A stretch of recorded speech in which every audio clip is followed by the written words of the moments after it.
ഒരു get ready with me ആണ്. Crop ടോപ്പും പിന്നെ ഒരു ബ്ലാക്ക് സ്കേർട്ടുമാണ് പെയർ ചെയ്യുന്നത്. ഇനി ഒരു ബീട്രൂട്ട് ലിപ് ബാമാണ് അടിച്ചു കൊടുക്കണം. ഹിമാലയയുടെ മോയ്സ്ചറൈസർ,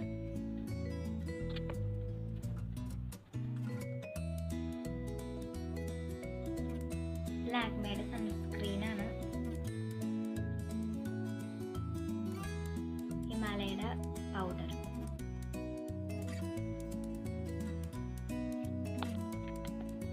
ഹിമാലയയുടെ കാജൽ വെച്ചിട്ട് അടിയിൽ എഴുതി കൊടുക്കണം. ഡാസ്ലറിൻ്റെ ഐലൈനർ വെച്ച് പൊക്കത്ത് എഴുതാം.